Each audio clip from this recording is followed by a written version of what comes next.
하나님은 우리의 무거운 짐을 져주시는 분이십니다. 아멘이 되십니까? 시편 68편 19절을 보겠습니다. 날마다 우리 짐을 지시는 주, 곧 우리의 구원이신 하나님을 찬송할지로다. 아멘. 날마다, 하루도 빠짐없이 날마다 우리 짐을 지시는 분이 우리 구원자이신 하나님이 해주시는 일이다. 그러니 무거운 짐을 지고 있다면 주님께 부탁하시기를 바랍니다. 하나님께서 그 짐을 져주시고 위로하시고 우리의 삶을 이끌어 주시는 줄을 믿습니다.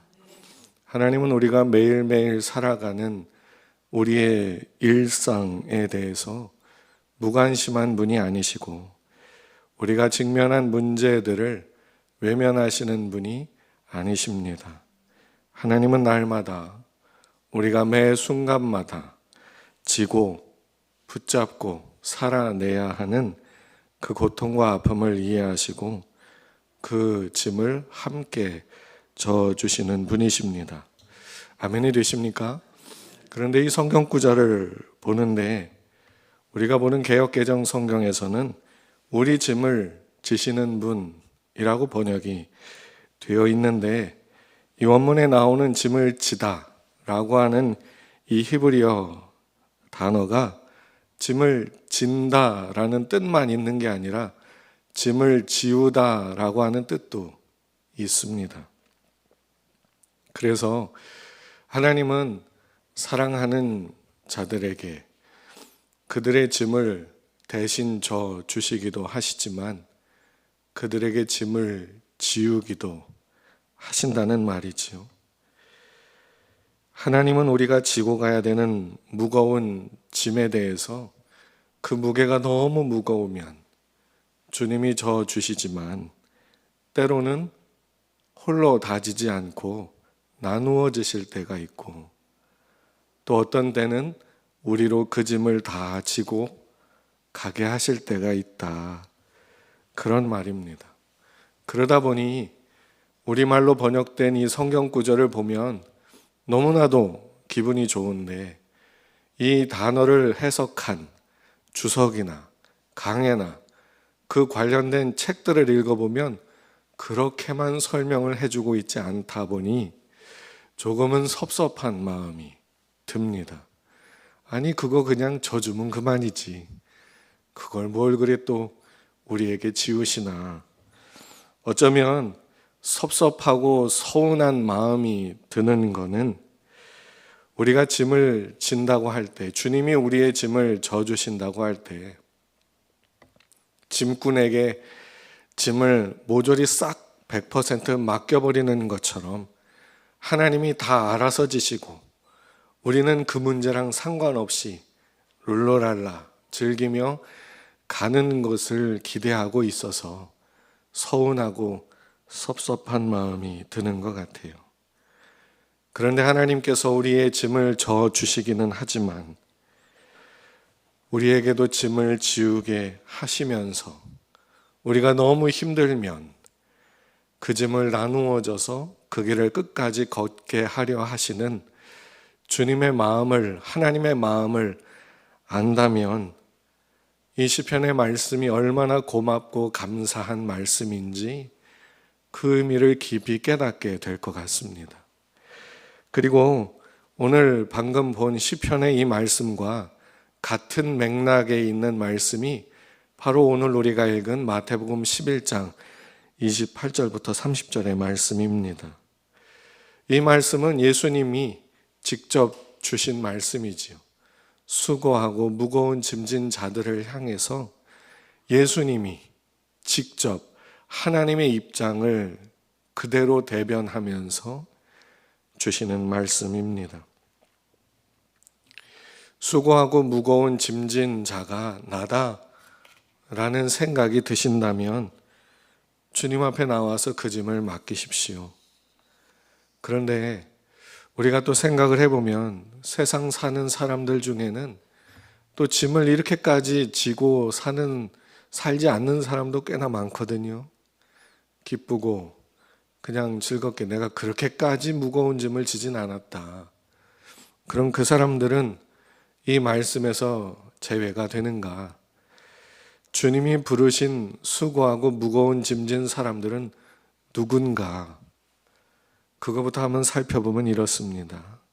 수고하고 무거운 짐진 자가 누구냐?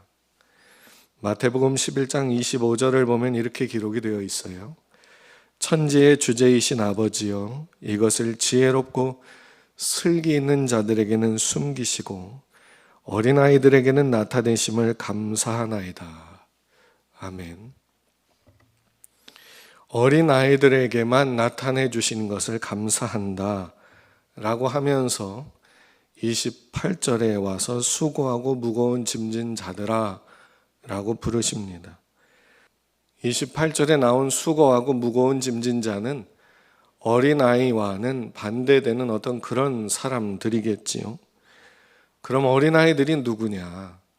성경에서 말하는 어린아이들은 순수하고 순진한 그런 개념에서 성경이 말해주지 않고 모든 것을 부모로부터 얻어서 사는 존재를 성경은 어린아이라고 말해줍니다. 다시 말하면 홀로 살 수 없는 존재, 본인에게 필요한 것을 스스로 만들어내지 못하는 존재, 이러한 존재를 어린아이라 말하고 있습니다. 그러면 수고하고 무거운 짐진 자는 누구냐? 본인에게 필요한 모든 것을 홀로 만들어내려고 노력하는 사람, 스스로 만들어낼 수도 없는데도 본인에게 필요한 구원을, 본인에게 필요한 생명을, 본인에게 필요한 하나님의 은혜와 평강을 얻어서 살 수 있는 존재인데도 그걸 스스로 얻어보려고 땀 흘리고 애쓰는 존재, 그 사람들이 바로 수고하고 무거운 짐진 자입니다. 여러분, 모든 사람들을 가리키는 말입니다. 하나님이 사람을 만드실 때는 하나님께서 만드시는 그 사람은 원래부터가 하나님으로 만족을 얻는 사람을 만드셨어요. 그런데 죄를 범하고 하나님을 떠나게 되면서 하나님으로 채워지지 않는 빈 공간을 가지고 살게 됐습니다. 그 빈 공간을 세상에서 많은 것들로 채우려 하지요. 권력으로, 돈으로, 명예로, 수많은 것들로 채우려 하지만 그 자리는 쉽게 채워지지 않습니다. 주님이 부르시는 사람, 예수님이 부르시는 사람들이 누구냐? 수고하고 무거운 짐진 자가 누구냐? 채워지지 않는 그것을 채워보려고 몸부림치는 모든 사람들입니다. 그러니까 힘겹게 일하는 사람들, 무거운 삶의 무게를 짊어지고 사는 사람들만이 아니라 아무리 돈이 많아도, 아무리 가진 것이 태산같이 많아도 그 영혼의 만족을 얻지 못하는 모든 사람들, 그들을 주님이 부르시는 겁니다. 수고하고 무거운 짐진 자들아, 내게로 와라. 만일 내가 이렇게 수고하고 무거운 짐진 자라는 것이 용인이 되신다면 주님 앞에 나오십시오. 주님을 찾으십시오. 예수님 하며 주님을 간절히 찾으십시오. 그 마음을 가지고 나오는 이들에게 주님이 쉼을 주십니다. 아멘. 쉼은 우리가 만들어내는 게 아니라 주님이 주시는 겁니다. 내가 어디서 찾아내고 발견해내는 것이 아니라 주님이 주시는 겁니다.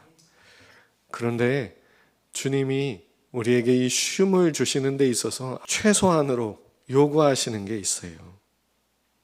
우리 보고 할 일이 있대요. 뭘 해야 하는지 29절부터 30절에서 이렇게 말해줍니다. 나는 마음이 온유하고 겸손하니 내게 배우라. 그리하면 너희 마음이 쉼을 얻으리니 이는 내 멍에는 쉽고 내 짐은 가벼움이라 하시니라. 예수님이 우리에게 하라고 하신 게 뭡니까? 배워라. 배워라. 배우라는 것밖에 없잖아요. 배워라. 배운다는 말이 뭐냐? 헬라어로 만타노라고 하는 단어인데 이해하게 되다, 깨닫게 되다, 주님의 말씀을 듣고 납득하게 되는 것, 그걸 말하는 겁니다. 주님의 말씀을 듣고 하나님의 말씀을 읽고, 아, 예수님이 구세주신데 왜 이렇게 살다가 죽어야 했는지, 왜 이런 말을 하셨는지, 구원을 이루기 위해서 수많은 방법들이 있을 텐데 왜 십자가를 굳이 져야 되는지, 십자가를 지는 길을 왜 피하지 않으셨는지, 그리고 바리새인과 사두개인, 대제사장들, 그들과 좋은 관계를 맺어가면서도 잘 할 수 있는데 왜 그들과 척을 지면서 미움을 받는 그 길을 일부러 가셔야만 했는지, 그리고 제자들은 왜 복음을 전하려고 그렇게 욕을 먹어가면서, 그렇게 미움을 받아가면서 복음을 좀 잘 전하지, 왜 그렇게 복음을 전하다가 매에 맞아 죽고 창에 맞아 죽고 거꾸로 매달려 죽고 왜 그런 식으로 살다가 삶을 마감해야 됐는지, 수많은 기독교인들이 지금도 왜 핍박을 받고 죽어야 되는지, 저 나이지리아 땅에서, 그리고 저 팔레스타인 땅에 있는 기독교인들, 우크라이나 땅에 있는 기독교인들, 전쟁이 벌어지고 있어서 우리가 전쟁을 하는 건 아니니까 나 몰라라 하지만 왜 거기에 있는 그 수많은 기독교인들은 그렇게 비참하게 죽어가야 되는지, 이란에도 기독교인들이 몇십만 명이 있다고 하거든요. 그들은 왜 이슬람으로부터도 미움받고 전쟁 때문에 그 누구로부터도 인정받지 못하고 그렇게 죽어가야 하는지, 너무 남 얘기만 했다면 우리 이야기로 돌아와서 나는 왜 이렇게 살아야 되는지, 왜 이런 고난을 겪어야 되는지, 왜 이런 아픔을 가져야 되는지, 왜 이런 고통스러운 길을 도대체 언제까지 가는지도 알지 못한 제 길을 걸어가야 하는지, 하나님의 입장에서 하나님은 도대체 뭔 생각으로 이렇게 하시는 건지, 전지전능하시고 모든 능력이 있고 사랑이 그렇게 많다고 하시면서 왜 눈물 가운데 우리로 살아가는 것을 허락하시는지, 그렇게 치유의 능력이 풍성하신 하나님이 이 조그만 아픔을 왜 안 고쳐주셔가지고 맨날 아파가지고 신음을 하며 괴로워하며 고통스럽게 살아가게 하시는지, 하나님은 도대체 무슨 생각을 가지고 계신지, 왜 이렇게 아픔을 끌어안고 살아가게 하시는지를 하나님의 말씀을 들으면서 깨달아가는 것, 여러분, 그게 배우는 겁니다. 여기서 배운다고 하는 것은 전도는 이렇게 하는 거야, 예배는 이렇게 드리는 거야, 성경의 창세기부터 계시록까지 이런 내용, 그런 걸 배우는 게 아니라 우리가 살아가면서 인생에 대해서 가지고 갖게 되는 질문들, 그리고 하나님은 도대체 왜 믿는 사람들로 하여금, 물론 세상에서 잘 되는 사람도 있지만 왜 수많은 성도들로 하여금 그 어려운 일들을 그냥 감내하게 만드시는지, 이런 걸 깨달아가고 알아가는 게 배우는 겁니다. 쉼은 거기에서 주어집니다. 여러분, 우리가 성경을 읽고 묵상해야 되는 이유도 여기 있습니다. 성경에 기록된 성경책들의 순서, 연대기적으로 뭐가 먼저 쓰였냐 잘 몰라도 좋고, 이스라엘이 전쟁이 언제 일어났고 언제 분열됐고 뭐 알면 성경을 이해하는 데 상당히 도움이 많이 되지만 모르더라도 이 사람은 왜 이렇게 살았지? 하나님은 이 사람 삶 속에서 왜 이렇게 일하셨지? 야곱의 삶 속에서, 모세의 삶 속에서, 다윗의 삶 속에서, 솔로몬, 히스기야, 그의 아들 므낫세, 수많은 선지자들, 요나는 왜 그렇게 살았나? 그런 것들을 알아가면서 예수님도 그의 제자들의 삶도 읽어가고 보면서 내 삶을 보려 하는 겁니다. 그리고 이 세상을 하나님이 어떻게 끌고 가려 하시는지, 믿는 자들의 삶 속에서 어떻게 하려 하시는지, 하나님이 목적하신 바가 무엇인지를 배우려 하는 겁니다. 그들의 삶 속에서 숨겨지고 감추어지고 세상에 드러나지 않고 세상에서 평화를 이루기 위해서 참아가고 인내하며 내가 드러나면 분위기가 망치고 그러다 보니 평화를 이루기 위해서 내가 죽어 지내야 되고 내가 죽은 자처럼 숨겨져야 되고 왜 이런 일을 겪게 하나님이 하시는지 그런 걸 깨달아 가셔야 한다는 말입니다. 아멘이 되십니까?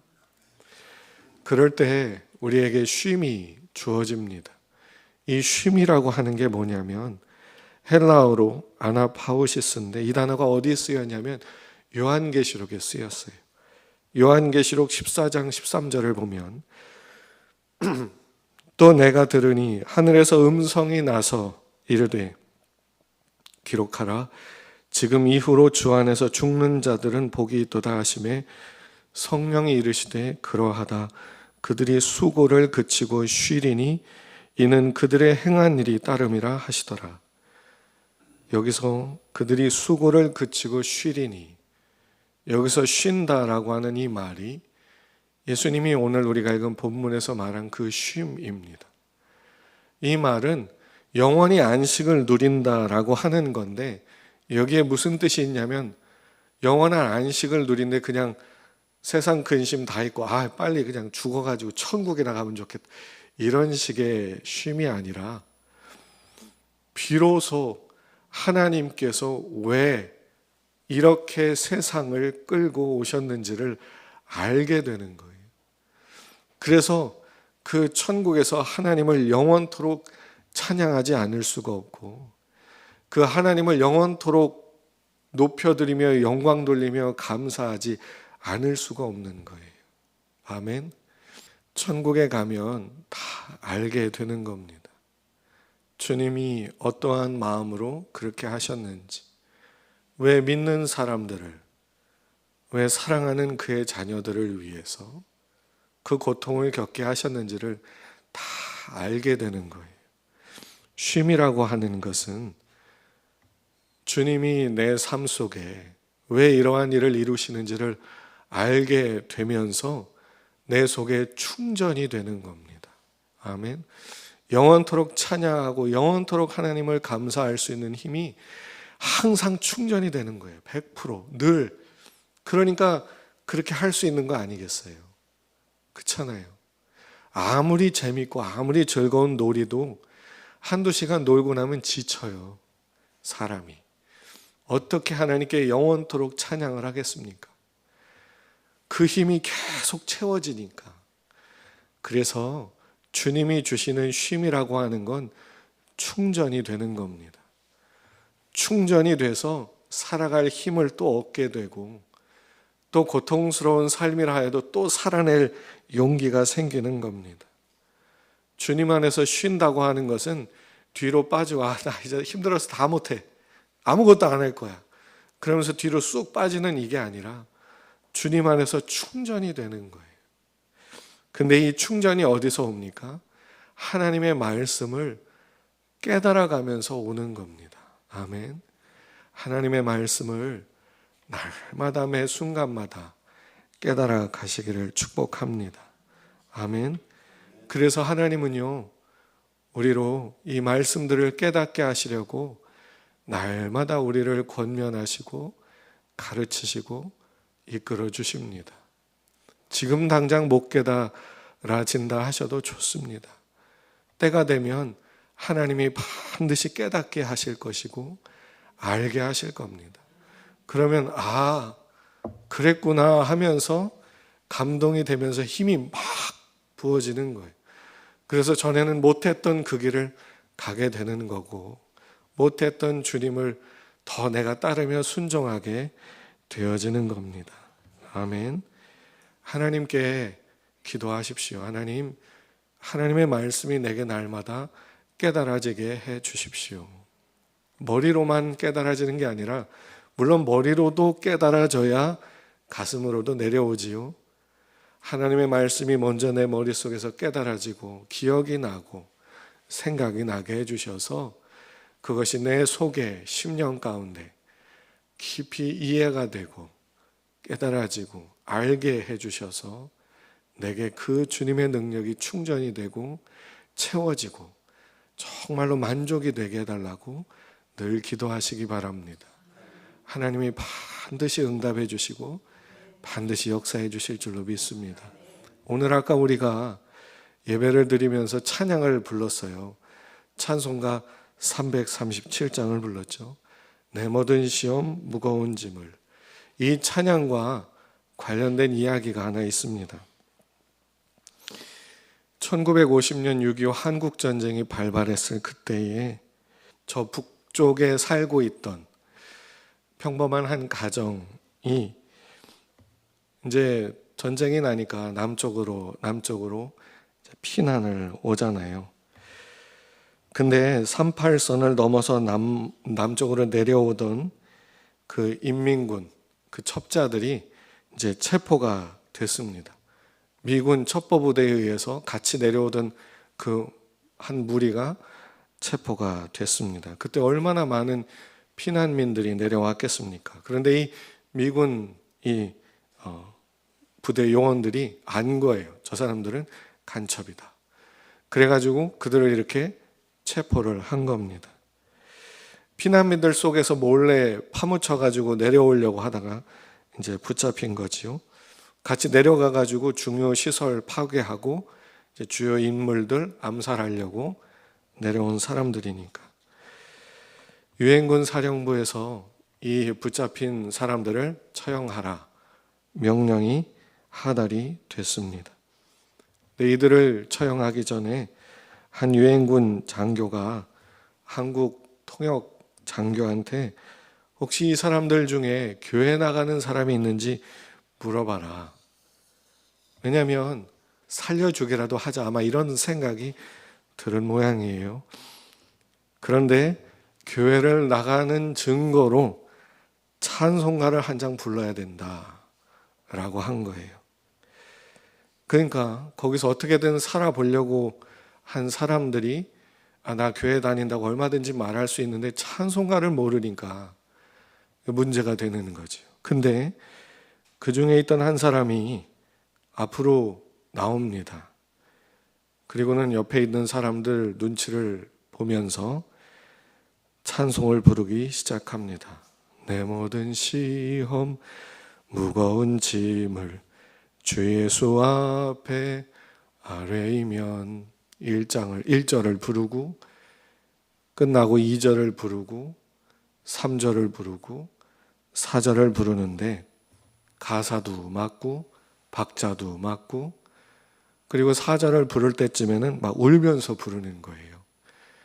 그러니까 이 미군 장교가 보니까 이 사람은 살려줘야 될 것 같다.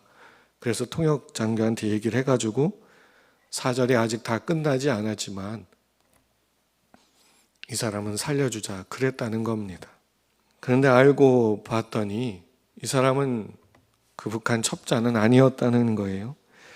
근데 이 사람이 어떤 사람인가를 봤더니 교회를 나가는 사람도 아니었고 그냥 불신자였던 거예요.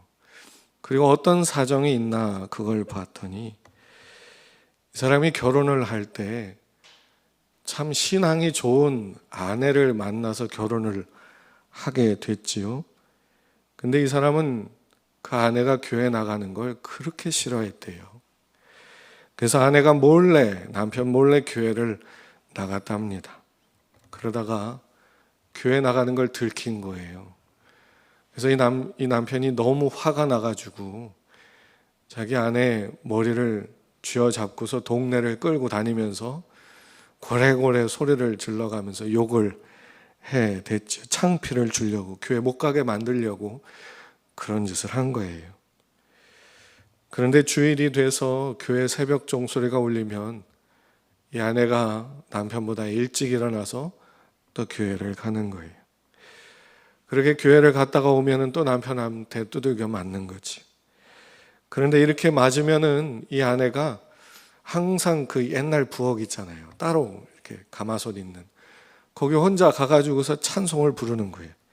337장을 부르는 거예요. 내 모든 시험 무거운 짐을. 1절부터 4절까지. 다른 찬송가는 알지도 못해. 이것만 부르는 거예요.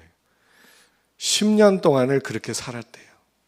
그러니까 이 남편이 아내가 맨날 이 찬양을 부르니까 자기도 모르게 외워버린 거예요. 외워버리다 보니까 하루는 야, 너는 교회를 그렇게 다니면서 찬송가를 그거밖에 모르냐? 다른 것도 좀 부르지. 머리가 안 좋아가지고 그거밖에 모르는구나 하면서 막 핀잔을 주기도 했다는 거예요. 그런데 생각해 보세요. 막 다른 찬양을 섞어서 불렀어 봐. 남편이 못 외웠겠죠. 근데 그 아내가 그러는 거예요. 내가 찬송가 배우려고 교회 가는 줄 아시오. 내가 당신을 위해서 얼마나 기도하는지 아시오.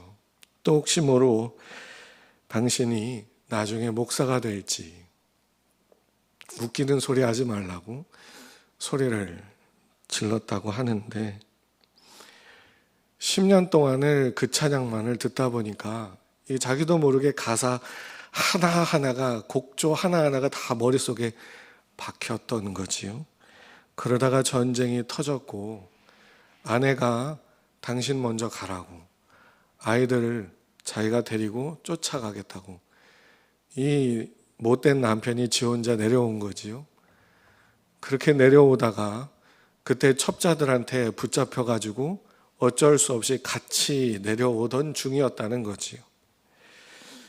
거기서 그 찬양을 부르는데 4절까지 부르는데 그동안에 있었던 일이 생각이 나는 거예요.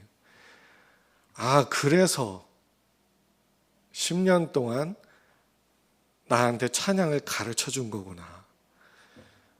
내 아내가 나를 살게 하려고 여기서 내게 이걸 부르게 하려고 10년 동안을 가르쳐 줬구나. 그러니까 눈물이 막 펑펑 쏟아지는 거 아니겠어요?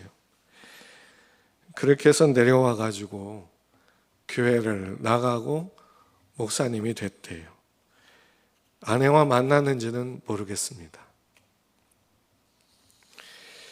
여러분, 주님의 말씀을 듣고 하나님의 말씀이 무슨 의미인지, 그리고 그 삶이 내 속에 어떻게 적용이 되어져 가고 있는지, 하나님이 우리를 얼마나 사랑하셔서 우리를 어떻게 이끌고 가고 계신지를 깨닫게 되는 만큼 거기에서 우리 속에 안식이 찾아오며 충전이 되기 시작합니다. 이런 거구나. 이렇게 되는 거구나. 그러면서 또 하루를 살아갈 힘이 생기고 또 이 길을 걸어갈 용기가 생기는 겁니다. 살아갈 활력을 얻게 되는 거고 힘을 얻게 되는 겁니다. 그래서 주님이 이러한 것을 아시기 때문에 날마다 우리를 부르시는 겁니다. 여러분, 성경책 안 읽는 죄책감이 왜 그렇게 심한지 아세요? 매일마다 성경 한 장 읽고 그 죄책감을 누르라고 드는 게 아니라 그 말씀을 통해 힘을 얻으라고. 하나님의 말씀이 아니면 우리가 그 힘을 어디서 얻겠어요? 밥 많이 먹으면 힘은 나지만 배도 나와요. 배가 나오면 힘이 더 떨어져. 운동을 해야 되니까. 하나님의 말씀으로 우리에게 힘이 주어집니다. 그래서 주님이 날마다 우리를 부르시는 겁니다. 수고하고 무거운 짐진 자여, 나한테로 와라. 그래서 주님의 말씀 앞에 나오는 자에게 쉼이 주어지고, 시편의 말씀처럼 주님이 우리의 짐을 지시고, 그래서 그 길을 우리와 같이 가주시는 겁니다. 날마다 매일마다 이렇게 고백할 수 있으면 좋겠습니다. 하나님께서 나를 사랑해 주시고 인도해 주셔서 감사합니다. 주님의 십자가 은혜로 날마다 나를 살리시고 또 살아갈 힘을 주시는 걸 믿습니다. 예수 믿으면 천국 간다는 말은 우리의 마지막이 천국이라고 주님이 정해주신 거 아닙니까? 무슨 말이에요? 너의 마지막이 천국이 될 거니까 마지막이 어떻게 될지는 걱정하지 말고 그거는 주님께 맡기고 오늘을 힘내서 살아가라. 자녀답게 하나님의 자녀로서 힘내서 살아가 봐라. 힘이 들거든 내게로 와라. 이 말씀을 깨달을 때 힘이 생기고 충전이 될 거다. 그리고 또 오늘 살아가야 되는 그 삶을 또 살아가라. 마지막을 뭘 염려하니? 천국으로 내가 만들어줄 텐데, 영생을 얻게 할 텐데, 왜 이러다가 마지막이 어떻게 될까를 뭐하러 걱정하니? 주님이 이러시는 거 아닙니까? 그러니 천국에 이르기까지 하나님이 나를 인도해 주심을 믿습니다. 그래서 오늘도 힘내서 살겠습니다. 오늘도 힘내서 예수 믿는 사람으로 살아보겠습니다. 하나님의 자녀답게 좀 넉넉하게 생각해 보겠습니다. 하나님의 자녀답게 용서도 좀 해보겠습니다. 하나님의 자녀답게 믿음으로 담대히 살아보겠습니다. 우리에게 이렇게 하라고 주님이 쉼을 주시는 거고 충전을 주시는 거고 힘을 주시는 거 아니겠습니까? 이 쉼은 하나님의 은혜를 경험하는 거고 그 안에 하나님의 영광이 있고 세상이 줄 수 없는 것이고 천국에 가면 우리가 영원히 누릴 바로 그 안식입니다. 날마다 주님의 말씀을 통해 이와 같은 쉼을 얻어서 살아갈 힘을 얻어 하루하루를 주님이 부르실 때까지 우리는 주님이 불러서 가는 겁니다. 아멘. 저 나이지리아에 있는 저 수많은 지역에 핍박받다가 죽는 그 성도들 주님이 불러서 가는 거 아니겠습니까? 우리도 주님이 부르시면 가는 겁니다. 그때까지 주님이 우리를 붙잡고 결코 놓지 않으시는 겁니다. 그리고 그때까지 우리의 삶을 주님이 이끌어 가시는 겁니다. 그러니 주님 앞에 나와서 쉼을 얻고 힘을 얻고 활력을 얻고 에너지를 얻어서 매일매일을 주님 안에서 그렇게 살아갈 수 있는 저와 여러분들이 다 되실 수 있기를 주님의 이름으로 축복합니다. 아멘.